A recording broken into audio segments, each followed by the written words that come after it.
So he cares for the poor, he cares for the sick. And Jesus went into every village. It says he went preaching, teaching, and healing. Every public figure has two stories. The one the world sees, and the one hidden behind locked doors. For decades, Rick Warren was known as a respected pastor, best-selling author, and spiritual leader. But whispers, rumors, and unanswered questions have continued to follow him.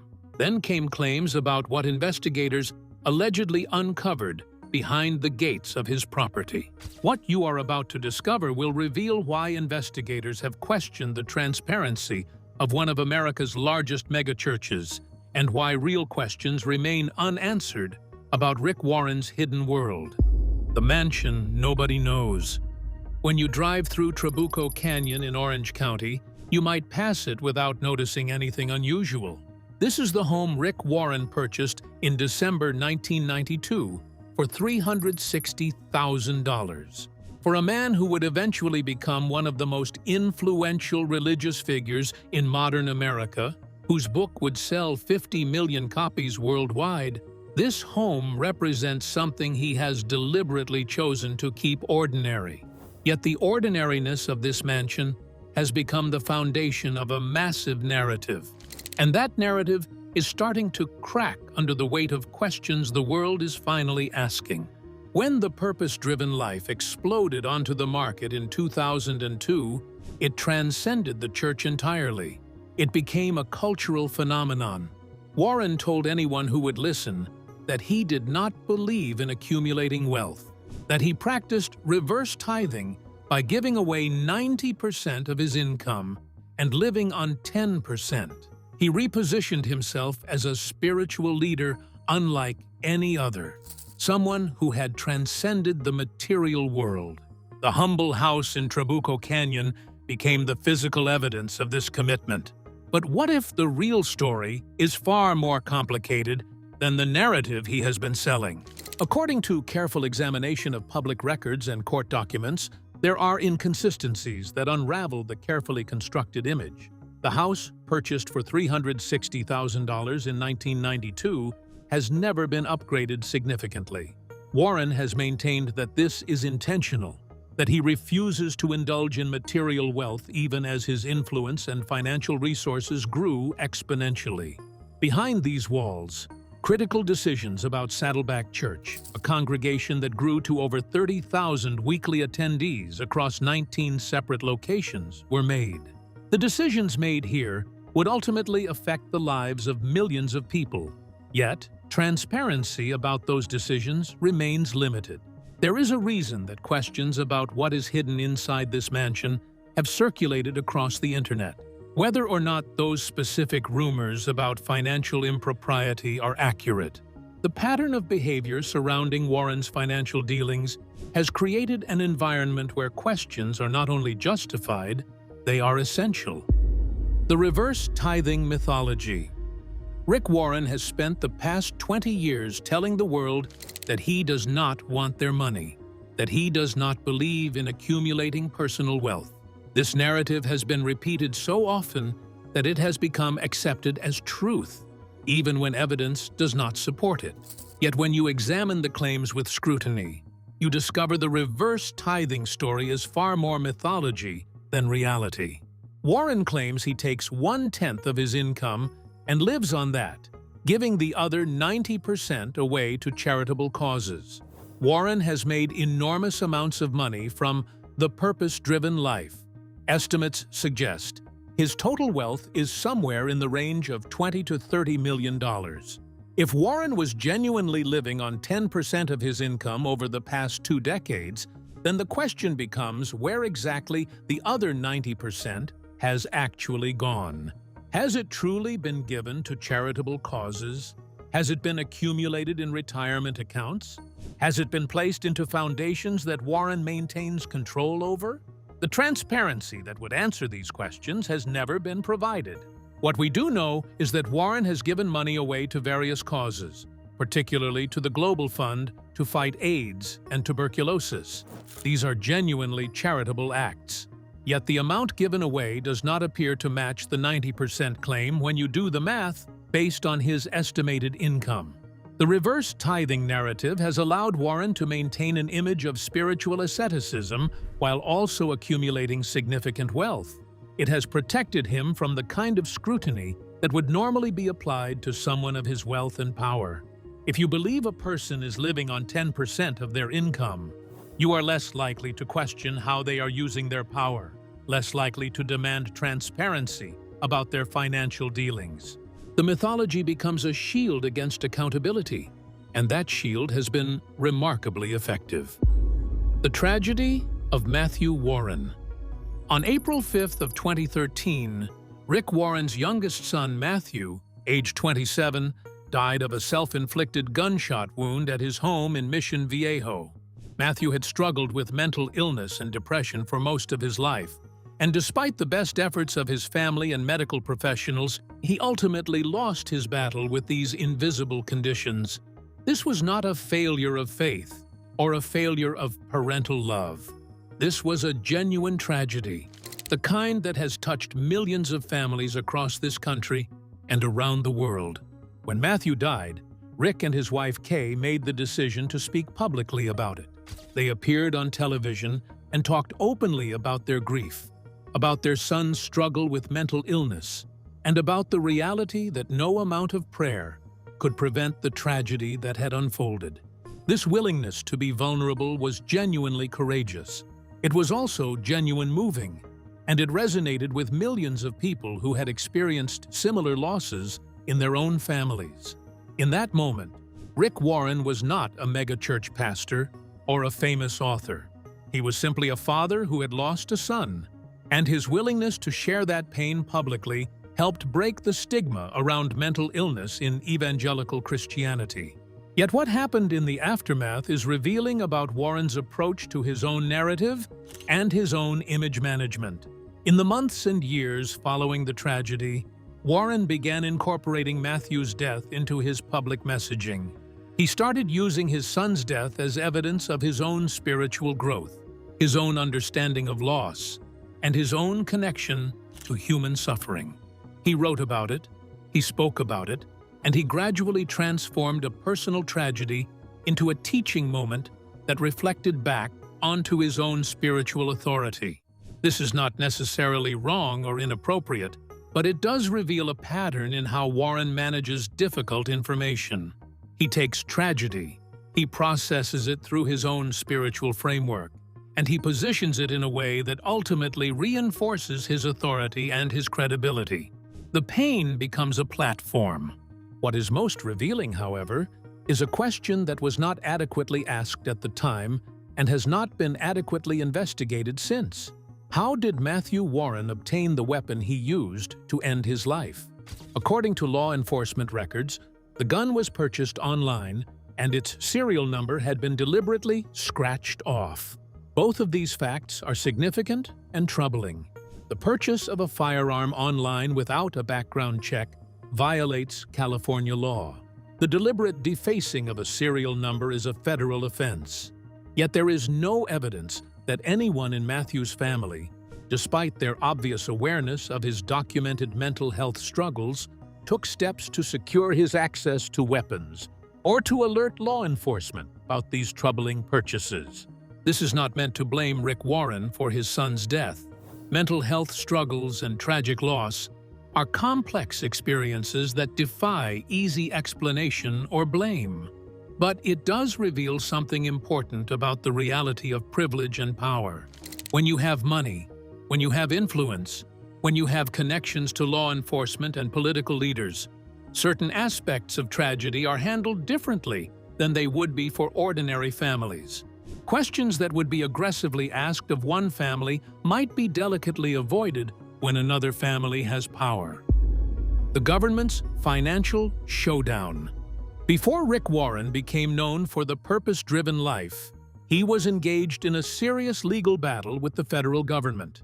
From 1993 through 1995, the Internal Revenue Service examined Warren's tax returns and issued a notice of deficiency. The IRS was challenging Warren's claimed deduction for a housing allowance exclusion.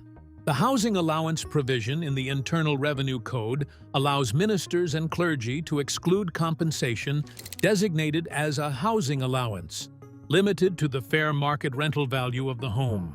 When Warren's church designated approximately $80,000 annually as a housing allowance for a home with a fair market rental value of approximately $58,000, the IRS argued Warren could only exclude $58,000.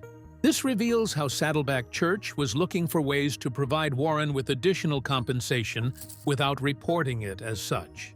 Whether this was done intentionally to help him avoid taxes or simply as poor judgment, the net result was the same. Warren was benefiting from arrangements designed to maximize his use of tax provisions. Warren took the case to the U.S. Tax Court, and in the year 2000, he won. The IRS appealed to the Ninth Circuit Court of Appeals. At this point, something unexpected happened. The Ninth Circuit decided to raise a constitutional question about whether the entire clergy housing allowance provision violated the Establishment Clause. For a brief moment, it appeared the entire provision might be struck down, affecting hundreds of thousands of clergy members. But then something remarkable happened. Congress moved with unusual speed to pass the Clergy Housing Allowance Clarification Act of 2002. The bill passed the House unanimously with a vote of 408-0. It passed the Senate and was signed into law by President Bush within 6 weeks of being introduced. What is striking is how quickly Congress moved to resolve the issue in Warren's favor. While Warren was not the only clergy member who benefited, the timing and speed suggest the case had caught the attention of powerful people who wanted it resolved favorably. The church divides itself. In May of 2021, Saddleback Church made a decision that would ultimately lead to its expulsion from the Southern Baptist Convention. The church ordained a woman named Stacy Wood as a teaching pastor. This decision violated the explicit doctrine of the Southern Baptist Convention, which teaches that only men can serve as pastors. Rick Warren, who had been the senior pastor for over 40 years, was still in a leadership role when this ordination happened. The Southern Baptist Convention is the largest evangelical denomination in the United States, with approximately 14 million members.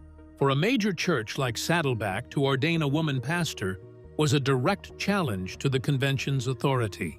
The convention's leadership responded by beginning the removal process. This culminated at the convention's annual meeting in June of 2023. 9,437 messengers voted in favor of exclusion, while 1,212 voted against it. This represented an 88% margin in favor of removing Saddleback. What is important to understand is that this was not primarily about theology. What the conflict was really about was power and authority. Rick Warren had built Saddleback into one of the most influential megachurches in the country. He had written books that sold tens of millions of copies. He had shaped evangelical Christianity globally. Yet he still belonged to a denomination that had rules applying equally to all members. When Saddleback violated those standards, it was asserting that Warren's church was above the denomination's authority. The Southern Baptist Convention responded by demonstrating that no church, regardless of its size or influence, was exempt from the denomination's standards. Yet the narrative constructed by Warren and his supporters has been quite different. They portrayed the convention's action as narrow-minded, as hostile to women in ministry. What this episode reveals is that even at the height of his power, Rick Warren could not transcend institutional constraints. When he tried to push boundaries beyond what the institution would allow, the institution pushed back. The abuse hidden within. Now we arrive at one of the darkest chapters in the history of Saddleback Church. In 2013, a man named Reuven Muhlenberg was serving as a youth volunteer at the church. Muhlenberg was trusted to work with young people, to mentor them, to guide them spiritually. This trust was profoundly violated. Muhlenberg sexually molested at least 2 teenage boys, twin brothers who were in his care. He was eventually arrested and in 2018 was convicted of his crimes. After being convicted, Muhlenberg's conviction was overturned due to a claim of juror misconduct. The case remained in legal limbo, and according to investigations by the Roy's Report, additional victims came forward. It appears Muhlenberg may have molested at least one or two additional teenage boys, never part of the original prosecution. The question becomes how Saddleback Church handled this information, whether it reported it to law enforcement, and whether it took steps to prevent further access to children. What we know from public records is that Saddleback Church did report the original allegations to the Orange County Sheriff's Department within days of discovering them. The church did cooperate with law enforcement, yet the question remains about whether the church's internal culture, whether the way Rick Warren had structured power and accountability within the institution, created conditions where abuse could happen. When someone becomes as powerful as Warren, when they shape not just the spiritual culture, but also the governance structure, they bear some responsibility for the institutional culture that emerges. What happened after Warren stepped down as senior pastor in 2022 is particularly revealing. He appointed Andy Wood to replace him. Wood later emerged having his own troubling history. Multiple former staff members from his previous church came forward with allegations that Wood had created a culture of bullying and intimidation. When these allegations emerged, Saddleback commissioned investigations. Both investigations concluded that while Wood's management style was difficult, there was not enough evidence of a clear pattern of abuse. Yet critics argued the investigations had not been thorough enough, that full findings had not been made public. What emerges is a clear pattern. Allegations surface. Investigations are commissioned by the institutions being investigated. Findings are released, suggesting management issues, but no clear abuse. Victims are left frustrated with a process designed to minimize, rather than expose, institutional failures. The misinformation machine exposed. Everything discussed so far, all of the real controversies, all documented concerns about Rick Warren's financial practices, about institutional power, about abuse within institutions he led, all of it is real. All of it has been documented through court records, law enforcement investigations, journalism, and testimony. Yet this real scandal has become obscured by something else entirely. If you search this topic online, you will find pure fabrication. You will find AI-generated videos claiming federal agents conducted a raid on Warren's home, discovering hidden contraband or secret evidence, and that law enforcement uncovered criminal conduct that has been covered up. These videos do not exist because no actual FBI investigation occurred. They exist because AI algorithms have been deployed to create engagement, to generate views, to farm advertising revenue from people who want to believe there is a shocking criminal story hiding beneath Warren's life. This misinformation format has been documented by fact-checking organizations, including Lead Stories and Snopes. The exact same video template, with minor variations in names and photographs, has been applied to dozens of public figures. Rick Harrison from Pawn Stars, actor Gene Hackman, actor Robert Redford, and many others have all been featured in versions of this same narrative. The videos use AI voiceover, clickbait thumbnails showing tunnel entrances or secret chambers, and deliberately stall content to maximize viewing time and advertising revenue. What is deeply troubling about this misinformation is how it obscures the real story.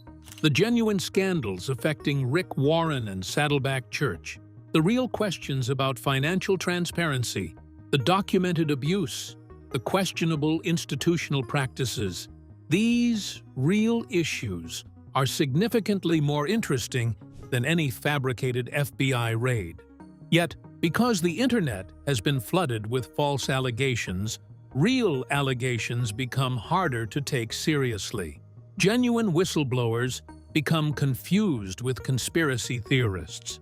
legitimate investigators become grouped with people spreading pure fiction. Rick Warren has benefited enormously from this misinformation. When people encounter false claims about FBI raids and hidden evidence, they dismiss them as conspiracy theories.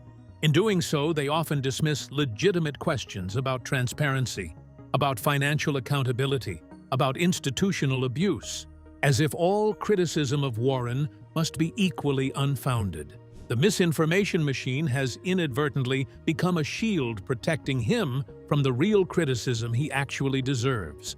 What this reveals is that we are living in an environment where fabrication and reality have become dangerously difficult to distinguish. The institutions providing reliable information have been undermined by broken trust. The algorithms shaping what information we encounter are designed to maximize engagement, rather than illuminate truth. In this environment, a genuinely powerful story about power, corruption, and institutional failure can be completely buried under mountains of false allegations that are easier to dismiss. The real scandal of Rick Warren is not hidden inside his mansion.